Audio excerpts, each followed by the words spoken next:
Дистрикт, Цивил прес студио, интервју на Зоран Иванов со Боби Иванов.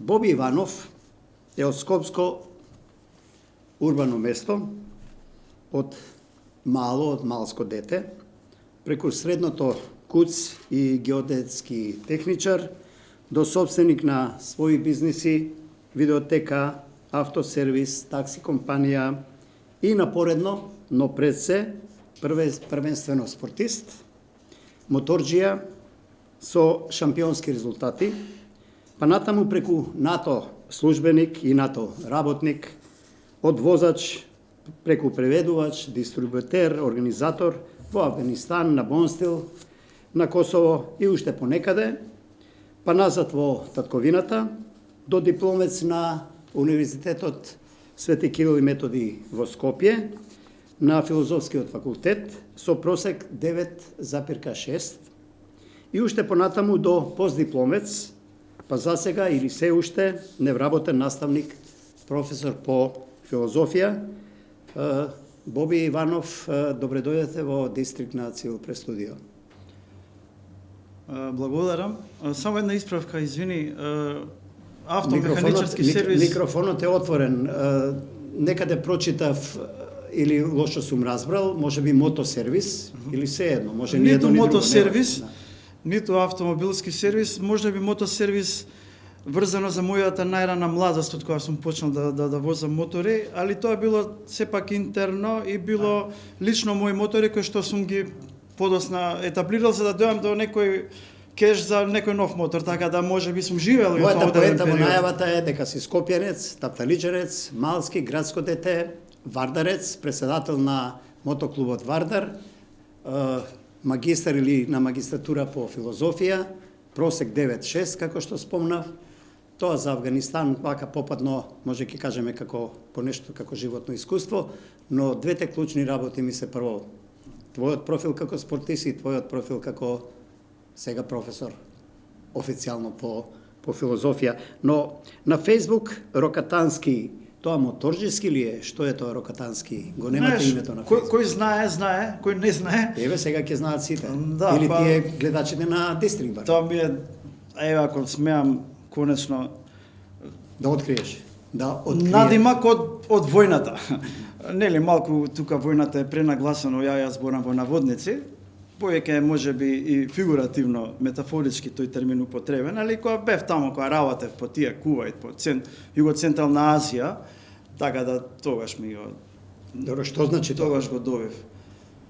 Па, може да значи рок, нели? Рок како карпа, може да значи рок н рол, може да значи Рокатански од еден фиктивен лик, од еден култен филм, нели? Така да, сето тоа по нешто.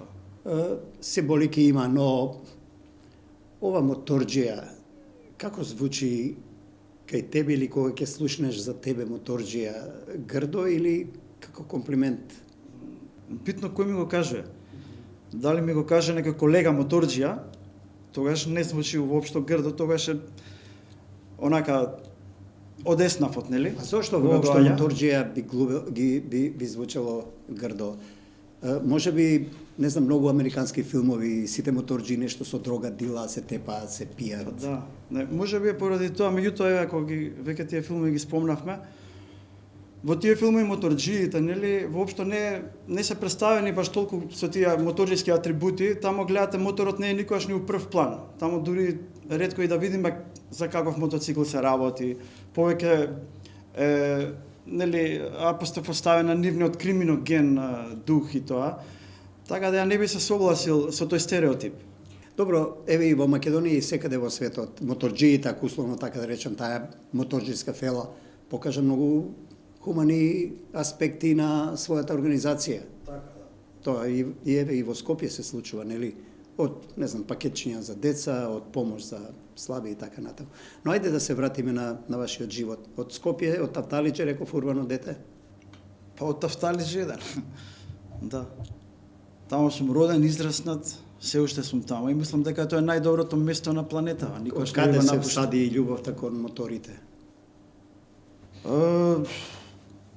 Па појма немам како тоа се деси. Не знам, татко ми беше шампион во бициклизам, нели? Неколку пати на Македонија, он сакаше да возам точак, али едноставно се случи. Видете, тоа е природна работа, секој ги сака моторите. Меѓутоа, ретко кој го актуализира тоа. Најверојатно кај мене беше некој порив за слобода, тоа време кое што расте в 70-тите години. И не знам, нели како мало одев у Грција со моите родители на одмор, таму се упознавме со некој, имам постара сестра, и она влезе во некое друштво на моторџи, таму веќе имаше подобри мотори неголи у Македонија. Тука почна таа вистинската Еве, каписна. ајде ако смеам да кажам дека колку тука мотори сега поседувате? Од тие прави мотори кои одат, не знам, по 200 и кусур, 250 на час. Спортски и за трки, ако може така да речем. Да, во главном сите мотори скоро ми се супер спорт категорија. Неколку од нив се и тркачки, чисто крвни тркачки машини. Имам повеќе. Точно ли дека ги чувате дома по соби, Зависи, или да. специјални боксови некаде во гаража? Да, па сето тоа е точно. Да. Миленици? Па видете, тоа се повеќе како дел од мојот идентитет, од мојот карактер. Тоа е екстензија на мене, знаете, малку е ние моторџиите сме врзани, еве сега го употребувам тој термин, да, забележав, не сакав да реагирам. Тоа е како дел од нашиот дух и од нашето тело, ако сакате. Знаете, како некој е помагало. А ние сме без тие мотори сме како... Ако не сум на него, да е тука до мене. Да. Начинот на размислување. Ајде малку да се вратиш во идеологија. помладите години, кога активно се занимаваше со мотоспорт и со мототрки. Да, и преска малку тоа ми беше претенциозно. Јас не сум бил никогаш шампион. Во вашата биографија пишува резултати Сум разноразни. учествувал во шампионати, во шампионат на бивша во сојузно првенство на Југославија. Меѓутоа шампион не сум бил никогаш не сум победил трка, никогаш не сум бил прв во одреден шампионат, али сум учествувал и сум возел раме уз раме со шампиони. Так, добро, јас може во оваа емисија сега со два збора да не да докажам, но да потврдам дека сте биле шампион. Која е најголемата брзина што сте ја постигнале со вашиот мотор и со кој мотор? И каде? Па добро, мојот личен рекорд е 260 км на сат. Ако прашате сега во Скопје некои мотоциклисти, нели? Повеќето од нив возели може и преку 300. Јас не сум возел никош. Добро, но тоа повеќе од 265 е доволно да се каже дека е шампион на својот мотор, нели? Добро, сега така ако ги релативизираме работи, да сакам само да ги расчистиме. Како е со таа брзина да се движите, не знам, по автопат на Па многу е добро. Што значи добро? Што гледате? Гледате ли воопшто нешто? Па тука се тие сетилно достапни задоволства се добива на највисокото ниво на нив што може да се нешто прими толку добро, а преку сетилата. Останатото веќе е духот, нели? Меѓутоа, она што преку сетилата можеме да го примиме, е тоа. Ајде откриеме нешто. Например, мене ме интересира теориски погледот со таа брзина, како го следите патот? Има сообраќај, има, не знам, 260 е навистина над можностите на физичкото движење на мораме да размислуваме побрзо од што возиме, нели? Мора умот секогаш да биде пред нашите действија. Покрети, точно. Како се зголемува брзината, умот работи се побрзо? Па работи, меѓутоа тоа е некој момент на некоја смиреност. Кај мене па секогаш тогаш добра музика ми иде у глава. И колку што е побрзо, ствари е поопуштено. Ако смеам така да кажам, поради тоа што веќе умот господари. Меѓутоа тоа е одање по жица и не го правите дома сами, нели? Треба да се дојде до тоа ниво за да можеш да си го дозволиш тоа. Ја имав среќа, преживеа у тие години кои имав 17, 18, 20, кога многу беше тешко да се заузда, нели? Сега внимавате кога возите по Сега многу внимавам. Имате мотив веројатно, сигурно, животот е. Да, животот е убав. Може би сакам брзо да го живеам, меѓутоа и долго, нели? Ве прашам зашто и за сообраќајот. Друго е кога чувството кога е човек на 4 тркала, а друго е кога е на 2, нели? Кога па тоа е исто атмосферата, воздухот тотално не се споредува едното со другото. Мене 4 тркала ми е потешко да ги управувам. Знаете, 4 тркала мотоциклот се вози со тело. Се вози со покрети на телото и мене ми е тоа полесно, нели? А автомобилот е, не сум толку, можеби, добар возач на автомобили. Сега мене, ако ме прашате... Малку ви е досаден, веројатно, автомобилот, нели? Од тие причини таа е бавност, ко нема тој адреналин. Вие сте актуелен преседател, тоа е еден и од мотивите што сте оде во Дистрикт, преседател сте актуелен на мотоклубот Вардар, тоа е, како се сеќавам, најстариот мотоклуб во земјава, во Македонија. Има ли интерес кај младите да се занимаваат со мотористика, ама и да спортуваат? Така, да. За среќа има интерес, во последно време се повеќе интерес има. Инаку точно мотоклубот Вардар е најстариот во Македонија, формиран 78 година. И има интерес. Во последно време, како што кажав, спортот, конкретно мотокросот, се повеќе добива и на популарност.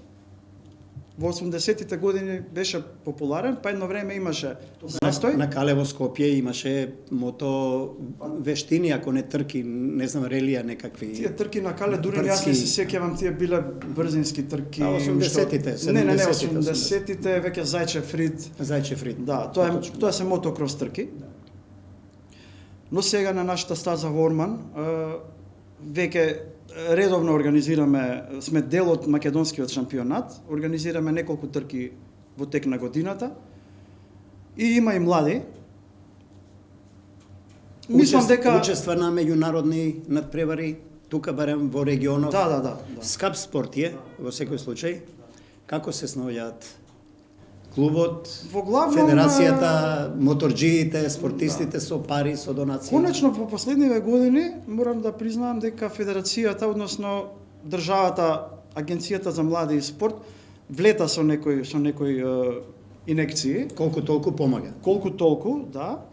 Покрај тоа што додали одредени ваучери за подосна ние самите треба да најдеме некоја фирма за да се согласи дел од својот нешто наместо данок ослободување да потроши меѓутоа и на државата спорт. влета конкретно последнава година со 1/3 од самиот ваучер кој што клубот е задолжен да го покрие дури и државата, така да го поздравувам таа нејзина одлука и се надам дека и во иднина ќе Во помага. вашето CV стои дека и Вардар, фудбалскиот клуб, воопшто CV не ми стои. Сите од, не знам, некаде прочитав за вас тогаш, сиот овој, како се вели, сиот бренд Вардар, нели вие сте страствен навијач на фудбалскиот клуб, на мотоклубот или воопшто на брендот Вардар спортски? Зошто токму Вардар, работнички, например, градски клуб? Па добро, тоа е, значи тоа потекнува од татко ми, меѓутоа покрај тоа нели татко ми учествувал на самото формирање на фудбалскиот клуб Вардар уште 47 година во кино Вардар е собранието прво одржано, кога се фузирале фудбалски клуб Македонија со фудбалски клуб Победа. Интересен податок. Да, и покрај тоа, значи, ја од мал сум идал уште на старата јужна, на стара јужна, значи од 5 години кога сум идел и како прво, тогаш, значи, сум видел дека на фудбалска утакмица све ти е дозволено да правиш, а да не одговараш, како дете. Како да си на мотор и брзо да возиш. Да, можеш да го опсуваш студијата, татко ти нема те искара, нели? А како втора работа, Вардар беше единствена можност во поранешна Југославија, бар јас така мислам, да слободно патриотските чувства си ги изразиш, при тоа да не бидеш нели одбележан како сепаратист, националист или што ја знам, да, и најверојатно поради тоа, на легален начин, ние си го фуравме, мислам. Добар канал. Добар канал, да. Во така да рековте ова тоа е кога ќе влезе еднаш во крвта и така, подосна. нешто не е во вашето CV и јас значи некаде нешто сум чепнал по други места околу овие прашања и на Вардар, припадност на навивање и така натаму, но конкретно во вашата биографија имате, ми се чини, повеќе од 150, можеби 200 реда напишано за вашите активности и низнато процесот работни ангажирање. Ајде малку за тоа. Како дојде до тој ангажман? Мал милион работи таму преку Афганистан, не знам каде на друго место, па Бонстил. Како е да се работи за таква организација? Видете, НАТО, не знам, Тоа е интересна работа, морам да кажам дека уште од дете сум се воодушевувал на НАТО како самата појава, меѓутоа од некои естетски повеќе причини. Можеби така сум бил и воспитан, секогаш сум навел за таа западна култура, за тој стил. И идејќи натака и во Грција уште како мал, целата таа опрема била многу по-кул, Добро, нели? малку не ли е тоа милитантна култура за која навијам? Би реков естетски, да, милитантна. Јас сум тотално против тоа, иако цел живот сум во НАТО тековите се подизајнирани елегантни отколку не знам. по-фраерски се, да. Значи се работи Неисточниот блок. Да, тоа е првиот порив, знаете, сепак мора нешто да ти се свиѓа така како изгледа, па за да малку повеќе се заинтересираш. И интересна работа, подоцна работејќи со мојот бизнис како преведувач, како возач, со овие кризи што беа тука на Балканов, почнав да го шетам цел Балкан, влегов у тој филм, нели, со одредени институции, организации кои што се поврзани со НАТО, структурата, и ете, се вработив како преведувач во Бон стил, подоцна отидов тамо, у Југо-Централна Азија, Блиски Исток. Го работев тоа што, искрено ви кажам, мислам дека најдобро знам да го работам, барем тогаш, во тој период. И Ако не е тајна НАТО, што конкретно таму околу организација, не знам, транспорт и нешто, што работеш? да ја в логистика, работев повеќе работи, работев со опасни материи, работев на аеродром, значи јас го примав каргото, подоцна го дистрибуирав на единиците, на компаниите, како што се викаат во Нешто американската армија. со нашите припадници на АРМ немавте контакт, не бевте во тие единици? Ја бе во Јужен Авганистан, нашите беа горе. Нешто воени дејства имаше ли некакви случувања, некакви пукања, вака малку потресително ли? Секој Или бевте на безбедно место? Па нема ништо безбедно, тоа е војна тамо, е војна зона. Нема безбедно тамо. Значи, нема баш спокој, ова не е само заработувачка во странство, нели, на гастарбајтерска. Спокој дома. Има ли последици некакви? Некакви трауми, можда не? Спомени убави? Да, има се. Колку години бевте ангажиран во НАТО институциите, да речем? Официјално 8 години. Тоа е така еден пристоен дел од својот живот. Најнепосредниот повод сепак зашто сме овде во Дистрих е вашиот филозофски, условно да речем, ангажман. Завршивте на филозофски факултет во Скопје со висок просек.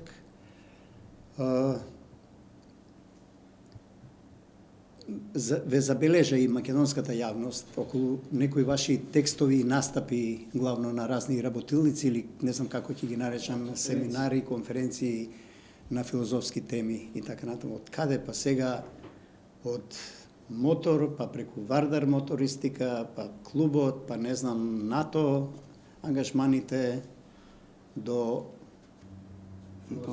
Мислам дека има одлична аналогија. Ја бар така, најприродно ми е сето тоа што конкретно у последно време сум преокупиран. Поради тоа што искрено, ете, мојата последна работа што ја работев, во целото тоа обкружување, во еден одреден момент немаш друг избор освен да почнеш сам себе да се посматраш од некоја друга перспектива.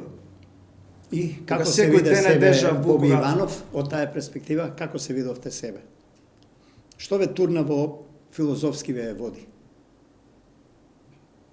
Па, не знам, сакав да најдам најверојатно ова многу е можеби стереотипно, меѓутоа одговори на одредени прашања кои што отворија нови прашања и кои што тие нови прашања секогаш ќе отвараат нови прашања, така да најверојатно чувствував некоја заситеност од сето тоа што до тогаш сум го правел и сватив дека што е да правиш, не можеш да излезеш од тој одеден круг на правење. Кога спомнав, веќе оставивте впечатливи траги во оваа област, јас само нешто ќе прочитам нешто ваше за да ве потсетам. Дискретниот шарм на дистопијата, дистопија вака опасно застрашувачко општество или не знам, има и други квалификации, во 21. век па велите.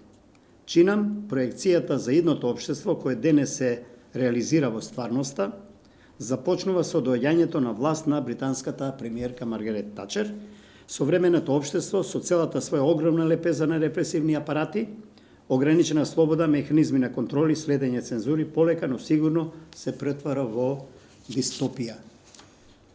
Кој е овој поглед? Не песимистички за иднината? Па за жал така е.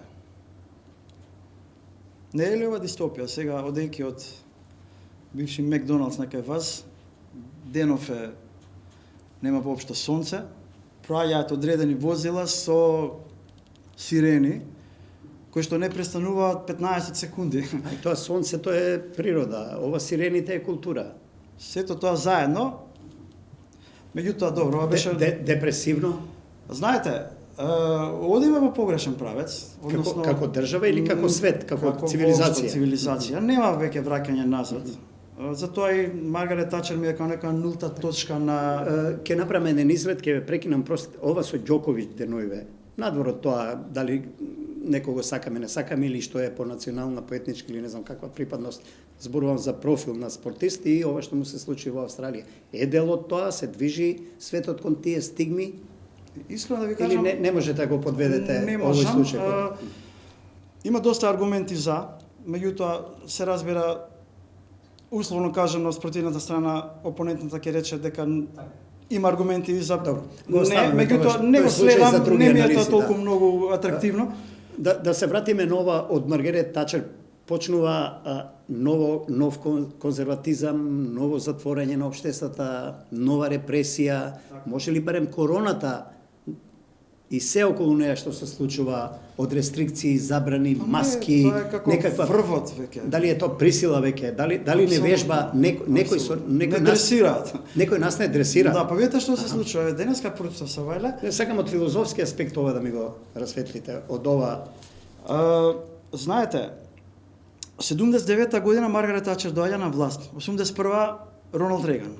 Неолиберализмот уште пред тоа е веќе На колена. како некоја теорија, како некоја теориска обсервација е веќе етаблиран, меѓутоа сега се гази суптилно, а како што проаѓа времето се поизвестно и Тоа беше посигурно. крајот на идеологијата на хипи движење на Тачно. таа бесконечна слобода. Баш са Бале ми текна 79-та Smashing Pumpkins имаат еден хит 1979, значи една многу добра песна. Текстот кој ќе го видите, ќе видите како тоа некако завршува убавиот живот, знаете. 70-ти години, добра музика, диско музика, хипи покрет, нема сида, нели потоа Сексуални револуции. и потоа како што доаѓа времето, веќе тука е крајот. Па ако сакате и у Југославија, нели? Сака да 80-та кажеме сега дека циклично се движи човештвото во. За жал сега веќе одиме надале. Што велеле старите филозофи за нивната демократија? Има ли во таа теорија кај нив нешто? Вакви циклични движења, нели слобода, малку повеќе демократија, говорам за тие општества, нели каде што неробовите само можеле да учествуваат во јавниот живот. Мислите така, да. Видите, Така се движи да. светот. Сега влегуваме во таа дистопија што вие туркате како стигма врз човештвото. Па да. Кој управува со дистопии? Кој ја создава дистопијата? Кој ја управува? Па видете, еве овие Бил неколку Гейтс, не знам, Джобс. тие 1% колку се кои што го дуплирале своето богатство за време последните 2 години. Знаете, толпата, мислам дека нешто ја спомнавме или како, ако не грешам, толпата се грото луѓе кои што Толпата сме ние, обичните смртници. обичните смртници кои што не сме освестени, нели? кои се А за да се боговите кои освестиме, управуваат? треба да се побуниме. Меѓутоа никогаш нема да се освестиме ако не се побуниме или обратно, никогаш нема да се побуниме ако не се освестиме. Овие таа лимбо ситуација има ли некој револуционер да ја покране? Лимбо ситуацијата многу фино се менаџира, сето тоа фино се штелува и ние никогаш не Значи некој сепак, некој масони или не знам, некој управуваат со маси. Па види, не треба да мислиш воопшто. Не треба умо да го користиш. Тоа е луксус веќе. Кому му е тоа потребно? Да, имаме билборди и билбордите ни зборат што треба да правиме. Имаме некои пакети, Добро, но телеком, Боби што Иванов знам. сега како филозоф е прашува, треба ли како граѓани, како луѓе и воопшто како човештво да се помириме со Нели ние сме мнозинство толпата. Да се помириме со тоа да го читаме билбордот, да го примаме така да не реагираме. Нормално дека не треба, меѓутоа многу е тешко да одолееш. Многу е тешко да одолееш. Една општа апатија, незаинтересираност, препуштивме Во која што друг дел уживаме. право. Па која е сврхата тога што излегуваме на избори, што гласаме, бираме власт, не знам, некој останува во опозиција? Има ли цел некако? Искрено ви Тоа кажам, значи ние посакуваме генерално како човештво овие генерации некој тоталитаризам, некој да управува со нас, ни треба монах, лидер. несвесно го посакуваме тоа. Се плашиме од слободата. Знаете, Или сме слободата е разочарани од обврска. слободата. Слободата е обврска и луѓето не сакаат да имаат обврски. Тоа значи не сме умеле да не умееме се уште да ја користиме слободата, веројатно. Да. А не сме свесни кога ќе допреме до слободата колку е сето тоа прекрасно. И поради тоа што не сме свесни, имаме проблем. Добро, но еве вака кога некој како вас од тој филозофски аспект свесно и совесно зборуваат, нема ли пориви некој да покрене да се организира нешто, да се спротистави на таа на тоа движење дистопија што не знам што светот ќе го окупира и ќе не направи како вела тоа на современи робови. Да, има пориви секогаш, но за жал сега во овој период тие пориви се затушуваат веднаш и се стигматизираат. Ако нема леп, доволно се 2-3 колачиња и ние сме кротки. Така ќе му дојде нешто. Уште еден цитат. Политиката на секоја дистопска држава има за цел да ја збрише историјата и да создаде нова, која е во соглас со моменталната владеачка идеологија. Сега вие овој целиот тој глобен процес го врзувате со актуелна владеачка идеологија. Мислите на конкретната држава, на конкретната средина, на конкретниот град, општина, ако сакате, или пак глобално На сето тоа заедно, светот? што е интересно и кај нас па поготово се приметува. Добри, каде се движи човештвото тогаш? Или ние, ајде ние Македонија, каде се движиме? Како Боби Иванов гледа, на почетокот спомна во погрешна насока. Која е погрешната насока, а каде би требало и има ли сили да исправиме насоката? Дајте малку оптимизам, има ли? Оптимизам, за младиве, не видите, за... оптимизмот е основен... Нереална работа? Не, немаме избор. За да ние мораме да бидеме оптимисти, поради тоа што немаме друг избор. Како што е, нели, љубовта основен мотив. Оптимизмот мислите да има надеж, нели? Надеж, да, и љубов како некој двигател кој што ќе создава некоја енергија за тој оптимизам. Иванов, надежта во нешто недефинирано може ли да биде надеж? Конкретно ме прашавте за нашево обкружување и за сегашнава состојба, нели?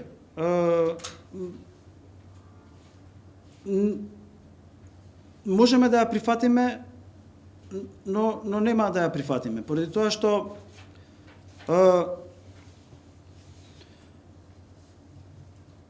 конкретно, нели, сега со ова новото име, не знам дали мислите на тоа, што ни е наметнато или може за историјата или за секако се што е на сила, нели? Дистопија како велите вие. Некој ни наметнува нешто против наша гледам волја. дека сакате да малку повеќе за окружувањето, за Не, па сакам да приземиме, да видиме во таа глобална дистопија каде сме ние како Македонија. И за името. Некој ни го наметна на сила, сигурно. Некој компромис кој е непосакуван од мнозинството луѓе. Не е компромис. И нема никогаш да биде компромис. Може би нашите татковци, нели, живееле во кралството на СХС. Татко ми имал, може би, возачка дозвола за мотор, каде што му пишува царство СХС. Така. Сега јас имам индекс на мастер студии, ми пише тамо Северна Македонија. Пред тоа на факултет пишуваше Република, нели? Да, меѓутоа сакам да кажам, Некогаш пишувала народ. не е тоа компромис, тоа е наметнат документ кој што јас сега го користам исто како за време окупација, кога што мора да го следиш. Такво е чувството ова северна како окупација го доживувате? Апсолутно, да. И знаете, тие документи со Северна Македонија за одреден број години ќе имаат колекционерска вредност. Така, Народна Ја така гледам на тоа. Народна република Македонија исто го доживувавте како окупација во рамки на Југославија? Не, тоа е општествено уредување. Тоа е Сојузна Федеративна Република Југославија, народна, па потоа било социјалистичка, тоа е општествено уредување. Ова е веќе име. Така, Јужна Македонија. Ова сме сега на С. Јужна Македонија е наша на македонците, Солун на пример или Па да, се разбира. на кои македонци? На Александар или на нас? Ние сме и Александар и нас. Ние сме сето тоа. Ајде да се вратиме пак на уште една ваша теза од вашите филозофски конференции. Спомнувате идентитет, промена, континуитет, последици врз идентитетот поради, тоа е токму за ова сега што зборувавме, нели, северна, не северна, јужна и така натаму, промени на општествените или географските околности, дали промената на обкружувањето го менува идентитетот на личноста, вие се прашувате и давате одговор. Ајде наку со вашето. Не, ова не е баш сега за северна, ова е, мислам... Генерално зборувам за идентитет, да. Тука се фатив Ако вие останете без мотори, го менувате ли идентитетот? Па, Или без нешто што, не знам, сакате видите, да јас ваш? сум премногу можеби old school, веќе сум и у тие години да Моторите како пример ги спомнам. тешко би се согласил на нешто врска со тоа. Но Од што ни зависи идентитетот и што ни го менува идентитетот? Еве, тоа е прашањето на вашата тоа беше теза. повеќе во контекст на некои наши сограѓани кои што вадат бугарски пасоши, само за колку да ја напуштат Македонија, да отидат во Германија или не знам каде да работат По парче леб, да. Да, и тоа беше поради тоа што ако веќе они тоа го направат, Добро, што е тезата? Го менуваат идентитетот или не го менуваат? значи апсолутно го менуваат Со идентитетот. документот. Видете, јас имам македонски пасош. Република Бугарија ни е сосед. Јас искрено чувствувам симпатија према Република Бугарија. Од секогаш сум чувствувал. И ги гледам како најблизок народ, како еве ќе кажам и наши браќа, најблизок народ. Ја уживам да одам тамо, уживам у нивната храна и сето тоа. Добро, ако не те признаваат дека постоиш, дека имаш идентитет македонец или не си македонец. Ако не те Ми признаваат, беше муаветот дека има наши сограѓани кои што ги мрзат бугарите, а имаат бугарски пасоши. зошто ги мрзат? Не знам, треба нив да ги прашате. Па претпоставам затоа што не ги признаваат за македонци, а се Не. македонци, а зеле пасош затоа што Повеќе е тоа. спомнавте Германија сака да одат, нели? Повеќе е тоа од тие некои идеолошки минати времиња, нели, кои сме живееле во иста држава и каде што сме биле воспитувани на српска култура, на југословенска, нели, Југославија да беше позади железната завеса, да беше дел од Советскиот сојуз, ќе бевме ќе ја немаше таа омраза меѓу македонците и бугарите. Па видете, Како тоа е претпоставка, да. тоа е хипотетички сега, меѓутоа да, ќе имаше големи шанси да нема таква омраза. Така, вие живеевте во Југославија, да живеевте тој период во Бугарија, што мислите, каде повеќе посакувавте заради околностите, идеолошки, ама и геостратегиски? Се Или бевме разбира, од другата да. страна на зидот? Се разбира дека повеќе посакував би посакувал да живеам тука, поради тоа што сум од тука.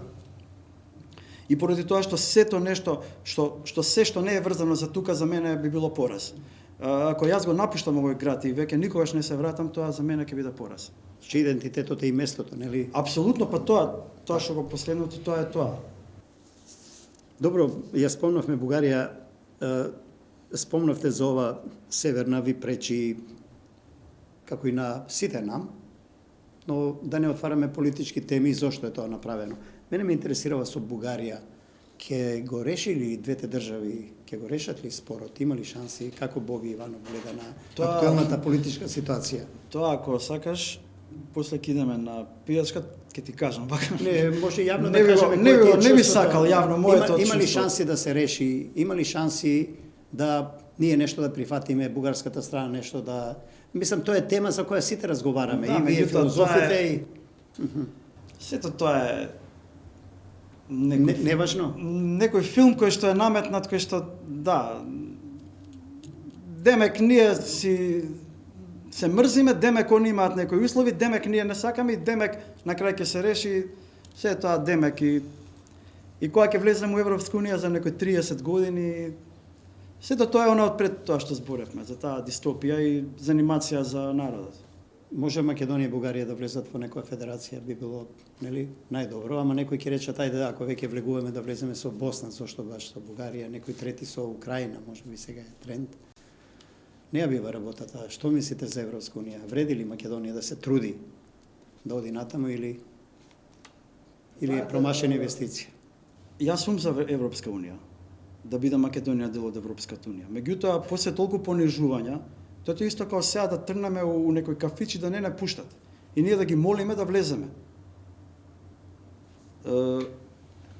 доколку тој кафич има одреден услов за да влезеш, и тој услов не ја руши мојата, нели, достоинство, моето достоинство, што е тогаш проблемот? Ако он мене не ме пушта, а јас не се чувствувам дека... Треба да им кажеме не благодариме, нели? Ви благодариме на поканата. Па зошто да не? Ако успоредиме ова со тоа што бугарската историографија и бугарската актуелна политика дури со децении не го признава македонскиот идентитет, јазик и така натаму, каде тука ќе најдеме некоја средина во овие таму може да влеземе, нели? Ваму Европа велиме фала. Нели е навреда исто ако сакаме да влеземе во некој кафуле не пуштаат, а некој исто така не признава дека сме ние тоа што сме. Нели е тоа навреда само по себе? Токму за тоа ви зборам. Ако може да забележам, не си оптимист дека Македонија може да ги надмине проблемите со Бугарија и не сум оптимист дека Македонија може без проблеми да чекори во Европа. Каде ја гледате Македонија за, не знам, 2, 3, 5 години, 15? Видете, прво, не се работи дека не сум оптимист, Ве прашувам дека како тие проблеми не ги има. кој ги перцепира. Повеќе тие проблеми се наметнати. Да, напумпани. Со кои мотиви наметнати, напумпани?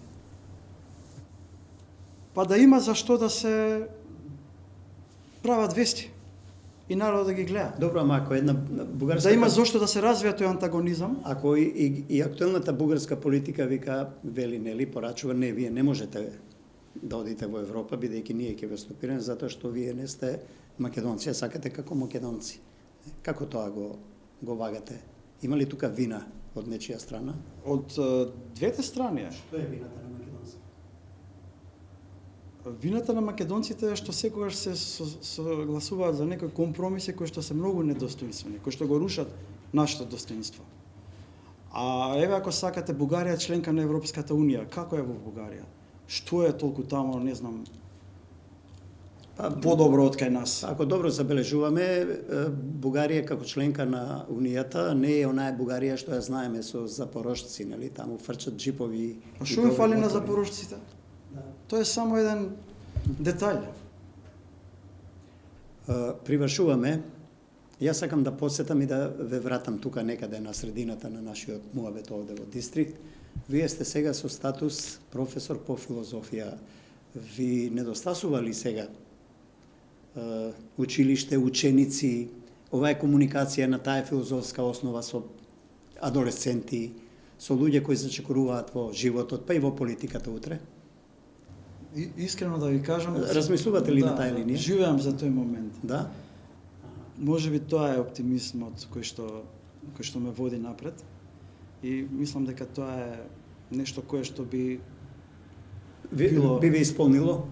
Да. Имате што да давате таму. Да. Може ли, ако ми давате дозвола да заклучам, дека Боби Иванов е, како се вели, неангажиран, да не речам невработен, професор по филозофија, па училишта, наставници, директори. Знаете, повелете. Цел живот се борам за тоа тие војните кои ги спомнав, нели, метафорички. Никогаш не сум бил вработен или ангажиран во некоја институција, во држава, не дека јас не сум го можел тоа. Најверојатно кога сум имал 20 на години сум одбрал повеќе да сум имал некоја попаметна работа у план да ја правам, него ли да работам некоја државна работа, морам да признам. И не должам ништо на... Има и приватни училишта, не мора да е... Нели... Така, да. Но знаете, више на овие години чувствуваш некоја фрустрација, доколку таа креација која што, тој потенцијал кој што... И пориви, веројатно, да. И едноставно веќе ти не бараш ништо од државата, него сакаш конечно нешто да дадеш на државата. Добро, уште еднаш. Професор по филозофија на располагање. Добро, те ни спадна као... Јас дистрикт, цел пред студио, Боби Иванов, ви благодарам. Фала ти.